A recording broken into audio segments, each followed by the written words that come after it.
Hello, greetings and welcome back to All-in-One Super Coaching.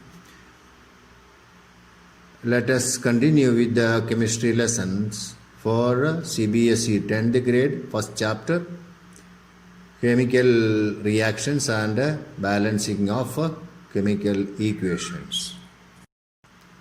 I had told you that the first chapter has to be divided into two parts with the chemical equations and related topics as one, and redox reactions, which are entirely different, to study separately. Therefore, let us take the first part, chemical reactions and representation of the chemical reactions by using chemical equations, and then we have to get it balanced also. When two or more substances come in contact, they may chemically react to each other. Then after chemically reacting, new substances or a substance with very different properties will be formed. So the reacting substances are called reactants, and whatever is produced finally is called the products. Reactants will be on the left hand side and the products will be on the right hand side. In between there will be an arrow to the right side showing the direction of the chemical reactions. We have to use the correct symbol of the elements or the correct formula of the compound in the chemical reaction. First of all, that is very important. You cannot change the formulae, that is the universal combining ratio.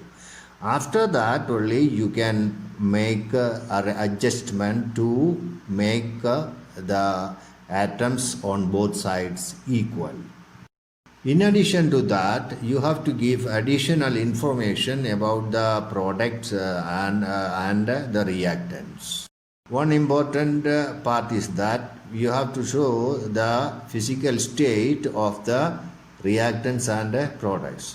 So when you look at the textbook, you can see after the substance they have written small s, sometimes small l or small aq, sometimes g, like that. Small s shows that that particular substance is in solid state.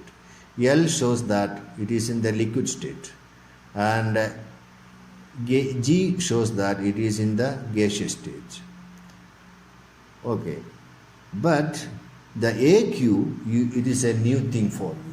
AQ, the word is the first two letters of the word aqueous. Aqueous. Aqueous means any solution made out of water.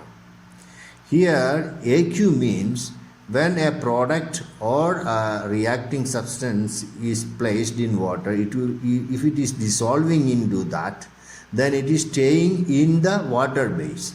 Therefore, the product in the water base is called aqueous. Good example I will give you. Take some water and put a little salt on it and stir it. You cannot see that salt anymore because it will be dissolved in that. But still that sodium chloride is there.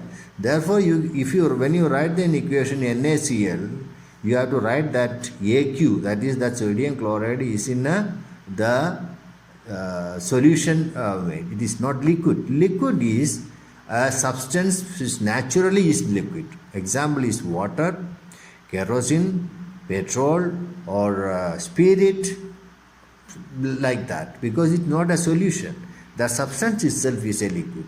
Now you understand the difference between liquid and aqueous. Aqueous is a solution, it's a mixture. But the other one is that substance, whether it is element or compound, will be in the liquid state. Then another one, very important. Now take the same example of sodium chloride. You put some sodium chloride or salt into water and stir. Quickly it will go into the solution. You cannot see it anymore. But second time you take some chalk powder. The chalk means which is used for you by your teachers to write on the board. Make a part of it, make it little powder and put it in water and stir. You can see it will not be dissolving. It will be there. You can see undissolved. In water based or any other liquid based reactions, if the product or the reactants are the product side, the precipitate is always coming in the product side. In the product side, you can see that that one without dissolving in water, it is called a precipitate. PPT is the small for that, small letters for that. Okay, when we are doing an experiment in the lab, just imagine that we are doing some experiment in the lab. We take some solid powder and some water and maybe some other thing, we put it in that, and we will observe what will happen. So if, for example, if you take some water and put some chalk powder in that, nothing will happen. The chalk powder will be there, nothing will happen. There is no reaction. That is the reason. In the normal temperature, I say, don't forget that, okay? In the normal temperature. But if the temperature is increased, the case is different. Okay. Now, the is not taking place. Then, how can you identify or observe whether the reaction is taking place? This is a little important part for one more question they can ask. So, in a chemical reactions, there can be change in color. If there is a change in color, we will know that something is happening, real combination is happening or decomposition is happening. Sometimes evolution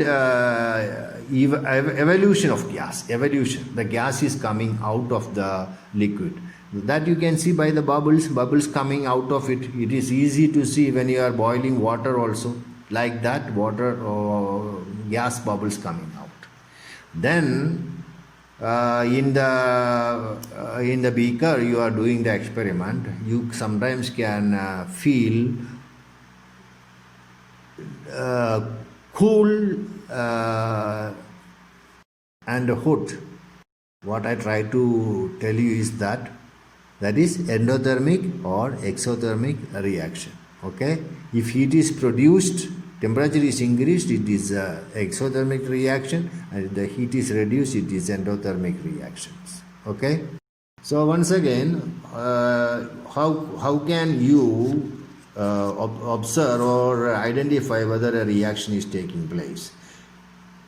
The change of state, I forgot to tell you that the state can change. That is, sometimes the solid can change to liquid can change into gas to liquid, or liquid to solid, or gas to liquid, like that. Change of state.